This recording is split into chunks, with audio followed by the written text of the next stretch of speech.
छात्रों, मैं दीपक सिंह, आपका व्यवसायिक शिक्षक, महावीर इंटर कॉलेज। और वीडियो पिछला लंबा हो गया था, करीब 14 मिनट का, तो इस बार थोड़ा शॉर्ट करेंगे। और देखते हैं इंडक्टर कॉइल, पेपर 3 में हैं हम, बेसिक इलेक्ट्रॉनिक्स में। और इसके पेजेस भी आपके पास हो गए, छोटे वीडियोस भी आज जो बना रहे हैं हम वो भी हो गए। और पुराने रेफरेंस जो 19 में हमने बनाए थे वो आपके एक जनरल रेफरेंस के लिए, तो वो भी हो गए। तो इन सबों से आप एक छोटी सी ऑनलाइन अपनी पढ़ाई कर सकते हैं, जहाँ तक मुझे लगता है। तो आइए देखते हैं इंडक्टर कॉइल और इंडक्टेंस क्या है। पहले तो इंडक्शन को समझते हैं कि जब किसी, देखिए यहाँ पर पेज में आपको मैंने दिया भी है कि चुंबकीय क्षेत्र पैदा होता है इसके अंदर। और जब कोई कॉइल में एसी धारा प्रवाहित की जाती है तो उसके अंदर चुंबकीय क्षेत्र पैदा होता है। तो यह स्थिति विद्युत वाहक बल इसे हम कहते हैं। और फैराडे के इंडक्शन सिद्धांतों के अनुसार ही ये रहता है। इसके लेंज साहब ने भी इस पे कहा कि ये जो फैराडे साहब कह रहे हैं कि विद्युत वाहक बल उत्पन्न होता है, तो इसके विरोध में भी एक प्रेरित विद्युत वाहक बल उत्पन्न होता है, जिसे लेंज का नियम भी कहा गया बाद में। और इंडक्टेंस में देखिए, इसको यल से प्रदर्शित करते हैं, एल अक्षर से, और इसका मात्रक हेनरी है। और कॉइल का यह गुण जो कि विद्युत धारा का में वृद्धि का विरोध करता है लेंज साहब के हिसाब से, तो उसी को हम जो है इंडक्टेंस कहते हैं। और इंडक्टर जो है, इंडक्टिव जो है, परतदार लोहे की कोर तथा कोर पर इंसुलेटेड प्रतिरोध वाले तार लपेटकर जो कॉइल बनाया जाता है उसे हम शुद्ध इंडक्टिव कॉइल कहते हैं। और इसे इंडक्टिव कॉइल, कंडक्टर, इंडक्टिव चोक आप कह सकते हैं। तो आते हैं, हम देखते हैं और आगे बढ़ें अगर इसमें, तो इम्पीडेंस क्या है। तो ये छोटी छोटी परिभाषाएं हैं, इसको जेड से बताते हैं। और आई बराबर वी आर होता ही, आप जानते हैं हाई स्कूल में। तो जेड इक्वल टू करंडी में R square plus X L square, इसे हम सर्किट का इम्पीडेंस कहते हैं। इसको ओम में नापा जाता है। और पावर फैक्टर सीधे आप देखिए, cos फाई बराबर R upon Z, resistance upon impedance को हम पावर फैक्टर कहते हैं। और ये वर्तमान में हमारे पास 0.8 का पावर फैक्टर है जिस पर हमारी एसी चलती है। और इसका ग्राफ भी आपको पेज में है। इस तरह से आप पावर फैक्टर को बता सकते हैं। और साथ ही साथ पावर को भी आप बता सकते हैं, power equal to V equal to T, V equal to R M S value root mean square value गुणे I R M S value गुणे cos फाई पावर फैक्टर। तो शक्ति गुणांक इसे आप कहेंगे। और ये धारा का वर्ग और वोल्टेज का वर्ग मीन वैल्यू है। और वर्ग मीन वैल्यू कहिए, रूट मीन स्क्वायर। और उसके साथ सेल्फ इंडक्टेंस में आप देखें तो सेल्फ इंडक्टेंस आपका जो है सर्किट में विद्युत वाहक बल हो जाता है। इसी घटना को चुंबकीय इंडक्शन कहते हैं, यल से दिखाते हैं। और यल N phi upon I current. देखिए यल का मान सेल्फ इंडक्टेंस, एन कॉइल की संख्या जितना आप जयवार लपेटे हैं, और फाई कॉइल में गुजरने वाला चुंबकीय फ्लक्स, और करंट एम्पियर में। तो इस तरह से यल को हम सेल्फ इंडक्टेंस यहाँ कह लेंगे। और ये इंडक्टेंस आप देखेंगे कि ये निर्भर करेगा जितने फेरे आप लपेटे हैं उनका एरिया और उनकी लंबाई के उल्टा, इन्वर्स, मतलब लंबाई बढ़ेगी तो यल घटेगा। आगे हम बढ़ते हैं तो म्यूचुअल इंडक्शन, इसी पर ट्रांसफार्मर का सिद्धांत भी है आधारित। अगर हम एक कुंडली में एसी धारा प्रवाहित करते हैं तो इंडक्शन के कारण दूसरे कुंडली में भी चुंबकीय बल और विद्युत वाहक बल उत्पन्न हो जाता है। इसी घटना को हम म्यूचुअल इंडक्शन कहते हैं। और इसका जो है, ये हमने आपको छोटा सा बना के दिखाया भी कि अगर आपने एक कुंडली में धारा दिया तो इसमें भी उत्पन्न हो जाएगा। तो इसे हम चुंबकीय धारा कहेंगे। और इसी का हम जो है म्यूचुअल इंडक्शन कहेंगे इसको। और यम इक्वल टू करंडी में L1 स्क्वायर L1 गुणे L2, ये मान आपका हुआ। इसका मात्रक हेनरी हुआ। और इसी तरह कपलिंग गुणांक पूछ देता है कि अगर आप जो है यदि प्रथम कॉइल द्वारा उत्पन्न चुंबकीय फ्लक्स की सभी चुंबकीय फ्लक्स रेखाएं दूसरे कॉइल से गुजर जाएं तो ये आदर्श कपलिंग कहलाती है। इसका मान भी 100 होता है और K=M/, इस तरह से इसकी वैल्यू हम लिखते हैं, तो इसको हम डिनोट कर सकते हैं। समय नियतांक भी पूछ सकता है कि किसी कॉइल में करंट को 0 से अपने 63.3% मान तक पहुंचाने में लगा समय समय नियतांक कहलाता है। T time L/R। इस तरह से आप समय नियतांक को परिभाषित कर देंगे। और सीरीज में इंडक्टर लगाएंगे दो सीरीज में, तो L1 L2 L3 मान लीजिए आपने लगाया, तो इसका जो मान रहेगा एक L निकालेंगे तो LT बराबर L1 plus L2 plus L3, इस तरह से।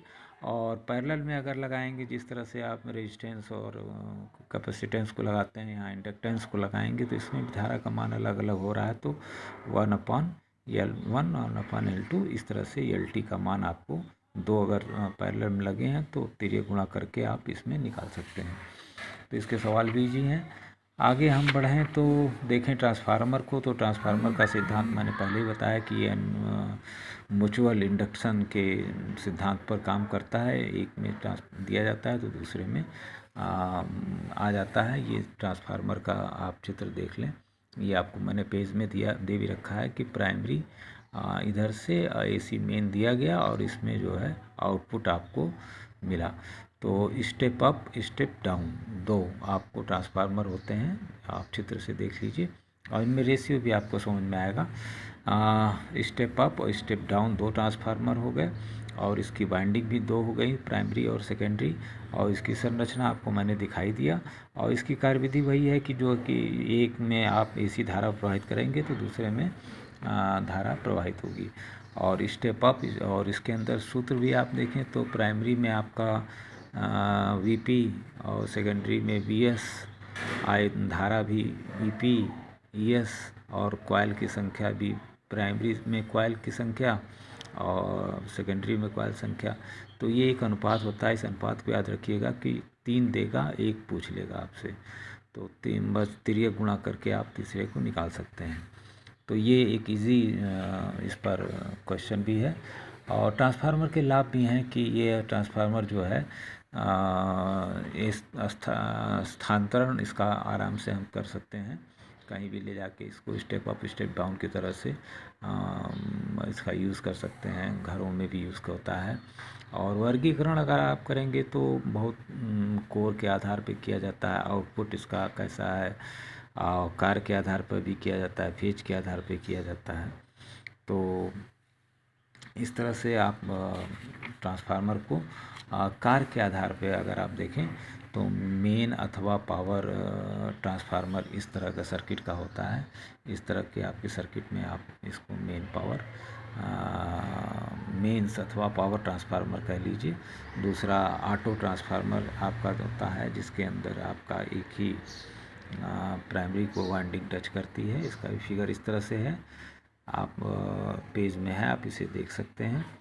और आगे हम देखें ट्रांसफार्मर की दक्षता, अगर अब आपसे पूछता है तो वही दी गई पावर और निकली पावर, तो यही आउटपुट प्रतिशत में N=P0/Pi इनपुट में और आउटपुट में आउटपुट अपॉन इनपुट गुणे 100 करके प्रतिशत में इसकी ट्रांसफार्मर दक्षता बताते हैं। और साथ ही साथ ट्रांसफार्मर के में हानि भी होती है।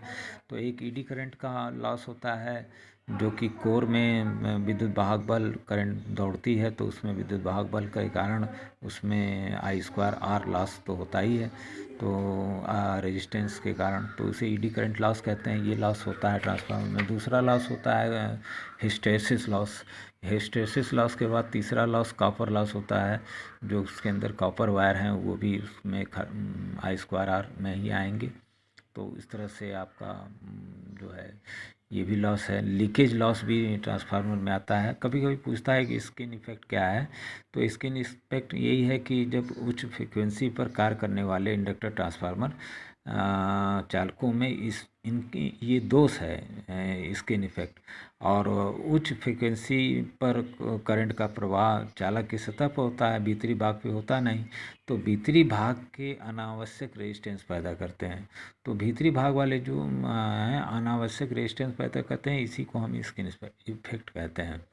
और शील्डिंग भी आप पेज में देख लेंगे। और इंडक्टर के बाद आप इसके अंदर जो इम्पोर्टेंट्स हैं, जैसे कि देखिए ट्रांसफार्मर की क्षमता इस तरह से दी हुई है। प्राथमिक कुंडली में फेरे जो है इतने हैं और द्वितीय कुंडली में कितने फेरे होंगे, वही फार्मूला आपको जो मैंने बताया था, VS/VP NS/NP रख के, और जो है इसको तिर्यक गुणा कर दिया है। तिर्यक गुणा करके NS का मान जो है प्राथमिक कुंडली फेरे संख्या, द्वितीय संख्या, NS से आपका इतना फेरे निकाल दिया है। तो लंबा हो रहा है वीडियो, देखिए इसी तरह से ट्रांसफार्मर का फिर यही आपका सवाल VS/VP NS/NP पर रख के फिर फेरों की संख्या निकाल दिया है। इसी तरह के सवाल हैं छोटे, और आपको पेज में क्वेश्चन दिया। लास्ट इसका यही है, इलेक्ट्रॉनिक्स में प्रयुक्त होने वाली युक्तियाँ और संक्षिप्त नाम, उनके प्रतीक चिन्ह। इसका पेज मैंने आपको दे रखा है, फिर भी आप एक छोटा सा देख लें। जैसे कि IC अगर हमको दिखाना होता है तो हम ऐसे दिखाते हैं, और अगर हमको डायोड दिखाना, जीनर डायोड दिखाना होता है तो इस तरह से दिखाते हैं। और अगर हमें कोई वायरिंग दिखानी होती है तो इस तरह से दिखाते हैं। AC वोल्टेज देखिए इस तरह से दिखाते हैं। DC वोल्टेज इस तरह से दिखाते हैं। बैटरी अगर कई ठो लगी हैं तो इस तरह से दिखाते हैं। वेरिएबल कंडेंसर है तो एक एरो लगा देते हैं सिर्फ, वही, और वही अपना आपका वेरिएबल का काम करता है, मेन चीज़ आप बनाते हैं। और उसके बाद अगर आप देखें तो NPN ट्रांजिस्टर आप इस तरह से दिखाते हैं। अक्सर पूछता है प्रतीक चिन्ह में एक एक नंबर का, तो आप इसे ज़रूर देखिएगा। और स्विच आपका इस तरह से दिखाते हैं, पुश स्विच और इस सिग्नल जनरेटर और एंड गेट। आप देखिए एंड गेट एक छोटा सा कंप्यूटर का टॉपिक है। और प्लग भी आप इस तरह से दिखाते हैं, प्लग फीमेल, प्लग मेल, दो तरह के होते हैं जिसमें एक इन आउट किया जाता है, तो इस तरह से दिखाते हैं उसको। तो छात्रों वीडियो लंबा हुआ, मेनी थैंक्स अगेन। और ये कक्षा 11 का ही आपको मिल गया वीडियो, तो कक्षा 11 भी हो गया आपका, और कक्षा 12 का भी मैंने पेज तो लगभग दोनों भेज दिए हैं, और कुछ वीडियोस भी हो गए हैं ये। और पिछले रेफरेंस थोड़ा सा लीजिएगा ज़रूर, और जून तक आराम से हम लोग इसको एक अच्छा नए सिरे से बनाने की कोशिश करते हैं। Many thanks again.